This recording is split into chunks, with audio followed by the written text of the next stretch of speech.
नमस्कार। प्रतिदिन अखबार संपादकीय ऑडियो में आपका स्वागत है। पूर्वोत्तर के लिए भाजपा की नीति बिजनेस स्टैंडर्ड, अभिव्यक्ति की स्वतंत्रता और विवादों के मायने, दाम्पत्य में दरार, राष्ट्रीय सहारा। अब आर्टिकल विस्तार से।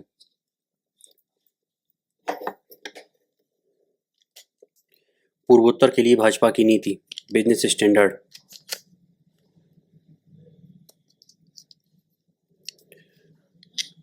शेखर गुप्ता। बीते एक दशक में जब जब नरेंद्र मोदी सरकार की नीतियों का जिक्र आया है तो ताकतवर शब्द बार बार देखने को मिला है। प्रश्न यह है कि वर्तमान सरकार वाकई में ताकतवर है या कमजोर।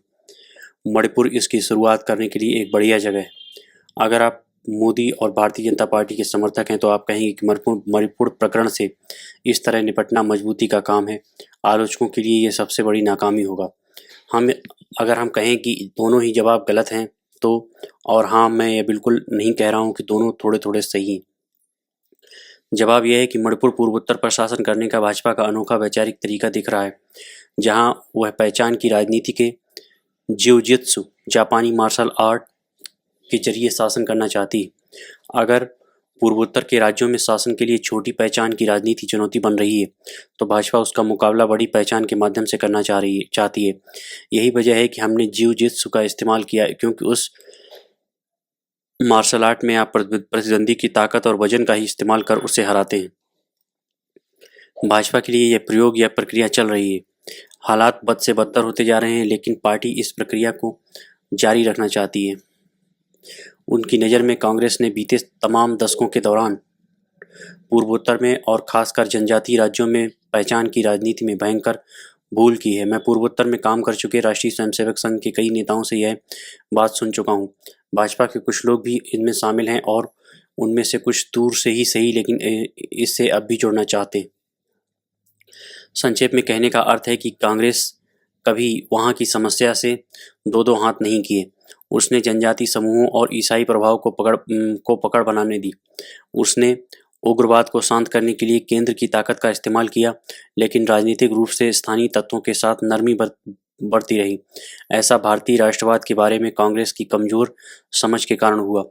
वह हिंदुस्तान और व्यापक हिंदू बहुमत को राष्ट्रीय इच्छा की अभिव्यक्ति से बाहर रखने पर इस कदर आमादा थी कि उसने कई घावों को बढ़ने दिया। इस प्रकार उसने पूर्वोत्तर के मोर्चे को मुश्किल बनने दिया। हम बात को और सरल शब्दों में कह सकते हैं कि कांग्रेस ने अपने फायदे के लिए छोटी स्थानीय पहचान की राजनीति का इस्तेमाल तो किया, लेकिन केवल वोट बैंक के रूप में। इससे वहाँ की समस्याएं जस की तस बनी रहीं। संवेदनशील सीमावर्ती क्षेत्र में विविधता बहुत खूब बात है, लेकिन हिंदू हृदय प्रदेश के नजरिए से देखें तो यह राष्ट्रीय हित को प्रभावित करती है। ऐसी जटिल समस्या को हल करने में समय लगेगा और इस दौरान कुछ झटकों के लिए तैयार रहना होगा। मणिपुर को वैसा ही झटका माने, लेकिन यह भी देखें कि हम वहाँ क्या कर रहे हैं। छोटी पहचान कुर्की ईसाई म्यांमारवादी से लड़ने के लिए बड़ी पहचान मेइती हिंदू भारतीय का सहारा ले रहे हैं। हर व्यक्ति जानता है कि हम यानी केंद्र किस ओर है। आप पहचान की राजनीति करना चाहते थे, शौक से कीजिए, मगर जाहिर तौर पर इसके बाद हम छोटी जटिलताओं के शिकार हो जाते हैं। सबसे नई समस्या वहाँ के भाजपाई मुख्यमंत्री हैं जो खुद हिंदू हैं और जिनके बारे में पार्टी में कहा जाता है कि मैती लोगों के तो वह भगवान है। उन्होंने राज्यपाल को एक ज्ञापन सौंपा और केंद्रीय बलों पर नियंत्रण की मांग की। ठीक पहले उनके दामाद ने इन बलों को हटाने की मांग की थी। मुझे ऐसा दूसरा उदाहरण नहीं नजर आता जहां केंद्र पर शासन कर रहे दल का मुख्यमंत्री केंद्र द्वारा पदस्थ राज्यपाल के पास जाए और केंद्रीय बलों पर नियंत्रण की मांग करे, यानी परोक्ष रूप से उन्हें हटाए जाने की। मानो वह कह रहे हों, अगर आप चाहते हैं कि हम मेइती हिंदू बनाम कुकी की लड़ाई लड़ें तो इसे हम पर छोड़ दीजिए। हमारे पास हथियार हैं, संख्या बल है और ताकत है, बशर्ते कि आपके केंद्रीय बल रास्ते में ना आए। हम पुराने सवाल पर लौटते हैं, यह मजबूत सरकार है या कमज़ोर। पार्टी तब जरूर खुद को मजबूत महसूस करती होगी जब उसके भीतर यह मांग उठती है कि मौजूदा विरोध प्रदर्शन को देखते हुए संविधान के अनुच्छेद 356 का इस्तेमाल करके पश्चिम बंगाल में ममता बनर्जी की सरकार को बर्खास्त कर दिया जाए।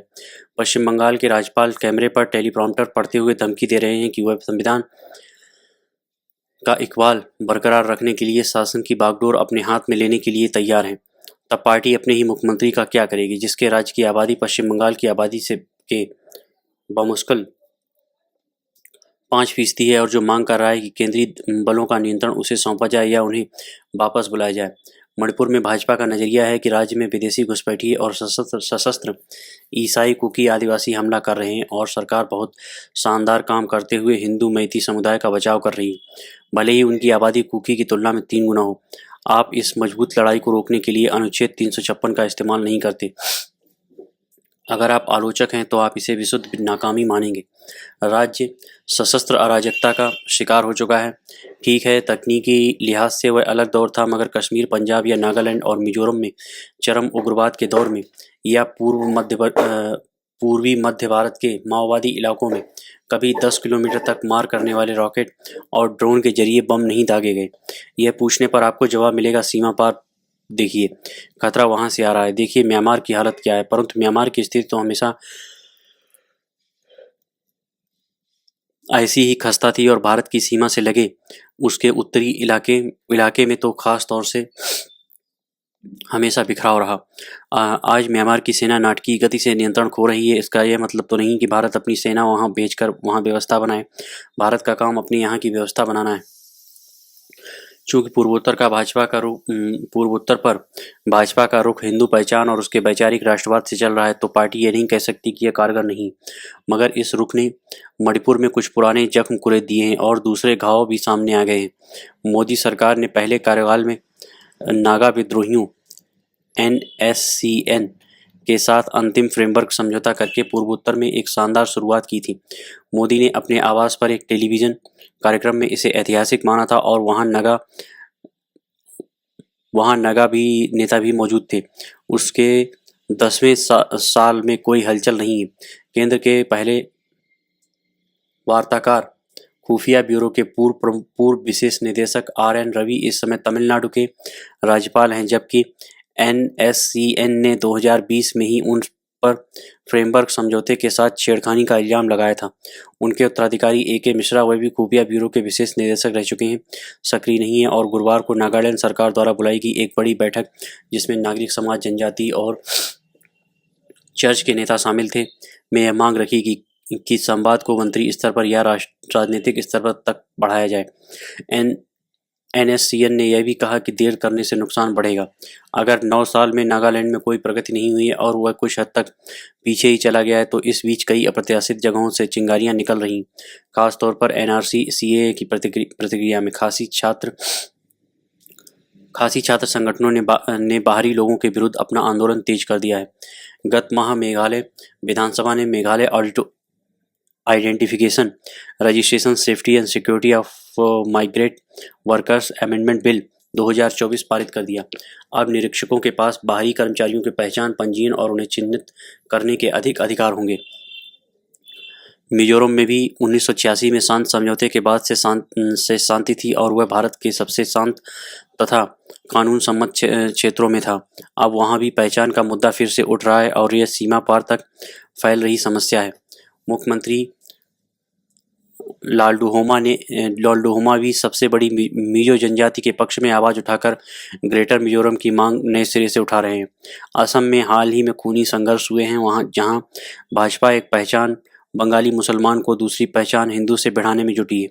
2014 से ही भाजपा ने इस क्षेत्र पर केंद्र के रुख में वैचारिक और दार्शनिक किस्म का बदलाव किया है, परंतु पूर्वोत्तर के राज्यों के लिए इसके परिणाम अब तक बुरे ही साबित हुए हैं। मणिपुर इसका ज्वलंत उदाहरण है। लेकिन भाजपा के लिए काम अभी चल रहा है। उसके लिए यह वैचारिक, दार्शनिक और बिना शक राजनीति काम है। अभिव्यक्ति की स्वतंत्रता और विवादों के मायने। Devanshu Datta. Social media company X पर ब्राजील में प्रतिबंध लगा दिया गया है। भारत में दिल्ली उच्च न्यायालय के एक न्यायाधीश ने मानहानि से जुड़े एक मामले में विकिपीडिया को बंद करने की धमकी दी है। अमेरिका में इंटरनेट archive.org को कॉपीराइट मामले में सामग्री हटाने का निर्देश मिला है।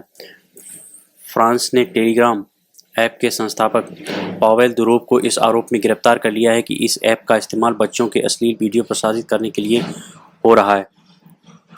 इन सभी मामलों से अभिव्यक्ति की स्वतंत्रता को चोट पहुंची है। ये सभी मामले उन देशों में हुए हैं जहां लोकतांत्रिक व्यवस्था है, अभिव्यक्ति की स्वतंत्रता को मौलिक अधिकार माना गया है और इसे कई प्रावधानों से के जरिए सुरक्षा दी गई है। अप्रैल में ब्राज़ील में एक न्यायाधीश अलेक्जेंडर डी मोरेस ने एक्स पर चल रहे कुछ अकाउंट बंद करने का आदेश दिया था। आरोप था कि इन अकाउंट के जरिए ब्राज़ील के बारे में गलत जानकारी फैलाई जा रही है, मगर एक्स ने यह आदेश मानने से इनकार कर दिया और इसके मालिक एलॉन मस्क ने न्यायाधीश मोरेस को ब्राज़ील का तानाशाह बता दिया। दोनों पक्षों के बीच जवानी जंग तेज हो गई, जिसके बाद ब्राज़ील के उच्चतम न्यायालय के 5 न्यायाधीशों की पीठ ने न्यायाधीश मोरेस के आदेश को सही ठहराते हुए बहाल रखा। भारत में समाचार एजेंसी एएनआई ने विकिपीडिया के खिलाफ मानहानि का मुकदमा दर्ज कराया है। एएनआई का आरोप है कि विकिपीडिया ने उसके खिलाफ अनर्गल आरोप लगाए हैं और उसे भारत सरकार के प्रचार का माध्यम बताया है। न्यायाधीश नवीन चावला ने उन पर 3 अकाउंट का ब्यौरा मांगा। न्यायाधीश नवीन चावला ने उन 3 अकाउंट का ब्यौरा मांगा जिन्होंने एएनआई से जुड़ी जानकारी को बदला था, मगर विकिपीडिया को अकाउंट की जानकारी देना सही नहीं लगा। इसके बाद न्यायाधीश चावला ने विकिपीडिया को धमकी दे दी कि वह सरकार को उस पर प्रतिबंध लगाने के लिए कहेंगे। इंटरनेट आर्काइव निःशुल्क डिजिटल लाइब्रेरी है जिसमें बंद हो चुकी वेबसाइट, पुरानी फिल्मों, संगीत और पुस्तकों से जुड़ी सामग्री मौजूद होती है। यह निःशुल्क पुस्तकालय की ही तरह उपयोगकर्ताओं को एक बार में स्कैन की हुई एक डिजिटल पुस्तक पढ़ने देता था। कोविड महामारी के दौरान और बाद में कई सार्वजनिक पुस्तकालय बंद होने के कारण इंटरनेट आर्काइव ने एक पुस्तक एक व्यक्ति की शर्त हटा दी ताकि लोगों को कोई दिक्कत नहीं हो, मगर प्रकाशकों ने यह कहते हुए इंटरनेट आर्काइव को मुकदमा दायर कर दिया कि इन डिजिटल पुस्तकों का पढ़ने के अलावा दूसरे तरीकों से भी इस्तेमाल किया गया जो कॉपीराइट नियमों के खिलाफ थे। प्रकाशक हसेट सर्किट ने अमेरिका में एक न्यायालय में आर्काइव के खिलाफ मुकदमा जीत लिया है। अब आर्काइव के लिए लगभग 50,000 पुस्तकें लोगों को उपलब्ध कराना मुश्किल हो जाएगा। रूस, ईरान और चीन जैसे देशों ने एक्स पर स्थायी रूप से पाबंदी लगा रखी है, मगर ब्राज़ील में एक्स का इस्तेमाल करने वाले लोगों की संख्या लगभग 2 करोड़ है। एक्स अक्सर सरकार के निर्देश पर अकाउंट बंद कर दिया करती है। उदाहरण के लिए कश्मीर, मणिपुर, किसानों के आंदोलन सहित अन्य विषयों पर केंद्रित अकाउंट आमतौर पर भारत में नहीं देखे जा सकते। एक्स उन अकाउंट को भी बंद कर देती है जो इसकी आंतरिक नीतियों का उल्लंघन कर सामग्री प्रकाशित या प्रसारित करते हैं। ब्राज़ील में अकाउंट बंद करने से एक्स का इनकार करना थोड़ा असामान्य है और इससे कंपनी को राजस्व का नुकसान उठाना पड़ सकता है। आर्काइव मामले के बाद कई शोधकर्ता कई पुस्तकें नहीं पढ़ पाएंगे। अमेरिकी न्यायालय ने स्वीकार किया कि सामग्री देकर आर्काइव ने मुनाफा नहीं कमाया था। निःशुल्क सार्वजनिक पुस्तकालय भी कॉपीराइट वाली किताबें और उनकी डिजिटल प्रतियां लोगों को पढ़ने के लिए देते रहते हैं। इस आदेश के बाद उन जगहों पर रहने वाले लोगों को मुश्किल हो सकती है जहां पुस्तकालय फिजिकल लाइब्रेरी नहीं है। विकिपीडिया 300 भाषाओं में उपलब्ध है और कोई भी इस पर किसी भी तरह की सामग्री जोड़ या हटा सकता है या फिर नई प्रविष्टि दाखिल कर सकता है, मगर जो तथ्य जोड़े या दिए जा रहे हैं उनकी पुष्टि करने वाली सूचना अथवा स्रोत सार्वजनिक पटल पर अवश्य उपलब्ध होने चाहिए। विकिपीडिया पर उपलब्ध जानकारी में कभी-कभी त्रुटियां और पूर्वाग्रह भी होते हैं, मगर स्वयं सुधार या सेल्फ करेक्शन की व्यवस्था होने से उपयोगकर्ता सामग्री पर सवाल उठा सकते हैं, उसे संशोधित कर सकते हैं या उस पर चर्चा कर सकते हैं। इंटरनेट आर्काइव की तरह यह भी शोधकर्ताओं के लिए एक बड़ा मंच है। टेलीग्राम भी चैनल है जहां व्हाट्सएप की तरह ही उपयोगकर्ता पोस्ट डालते हैं। टेलीग्राम यूक्रेन युद्ध और गाजा से संबंधित सामग्री पोस्ट करने के लिए बड़ा प्लेटफॉर्म है। अभिव्यक्ति की स्वतंत्रता का समर्थन करने वाले लोग इनमें कम से कम 3 प्रतिबंधों के खिलाफ आवाज़ उठाएंगे। एक्स का रवैया ब्राज़ील में थोड़ा अटपटा जरूर रहा है क्योंकि वे सरकार के विशेष अनुरोध पर कोई खास राजनीतिक सामग्री किसी विशेष इलाके में उपलब्ध नहीं होने देती। फिर भी एक्स पर पूर्ण प्रतिबंध अतिवादी प्रतिक्रिया लगती है। विकिपीडिया के लिए अज्ञात संपादकों के बारे में जानकारी मुहैया कराना थोड़ा कठिन है। एएनआई के बारे में विवादास्पद सामग्री की पुष्टि करने वाले सार्वजनिक लिंक दिए गए हैं। यहाँ भी जानकारी या सूचना देने वाले किसी गैर लाभकारी प्लेटफॉर्म पर पूर्ण प्रतिबंध लगाने की बात अत्यधिक कठोर जान पड़ती है और इससे भारत में लाखों लोगों को नुकसान होगा। आर्काइव का मामला कॉपीराइट सामग्री के निःशुल्क इस्तेमाल लार्ज लैंग्वेज मॉडल में इस सामग्री के इस्तेमाल सहित पर कई सवाल खड़े करता है। सार्वजनिक पुस्तकालयों को भी किताबें उपलब्ध कराने के अधिकार से वंचित करने के भी ऐसे ही तर्क दिए जा सकते हैं।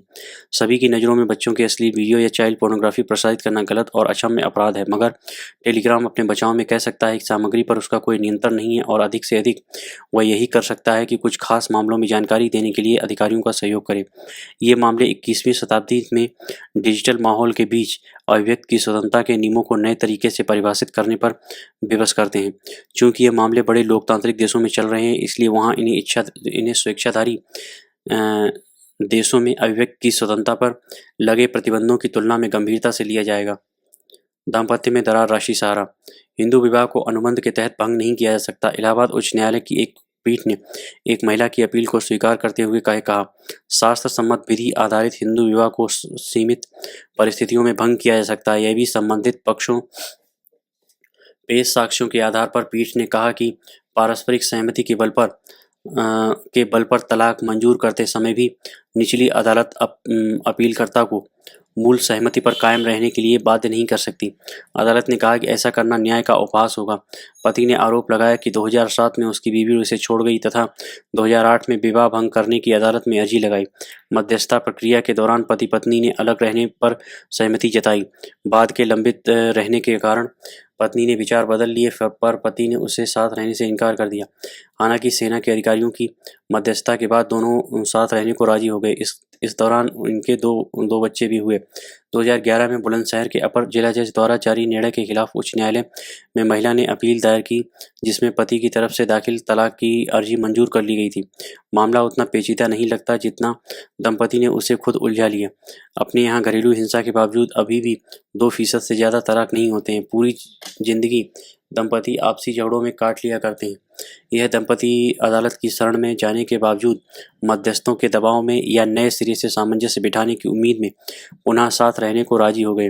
कई दफ़ा विपरीत स्वभाव या आदतों वाले दंपतियों को साथ रहने में दिक्कतें आती हैं, परंतु वे विवाह विच्छेद का कड़ा निर्णय लेने में घबरा जाते हैं या पारिवारिक दबाव के आगे उन्हें साथ रहने को बाध्य होना पड़ता है। ऐसे में उनकी काउंसलिंग कराई जानी चाहिए। उन्हें सामाजिक पारिवारिक रूप से समझाया जाना चाहिए। खासकर इस मामले में 2 बच्चों के लालन पालन की जिम्मेदारी भी दंपति को मिलकर उठानी होगी। विवाह भंग होने से इन बच्चों का भविष्य भी प्रभावित होगा।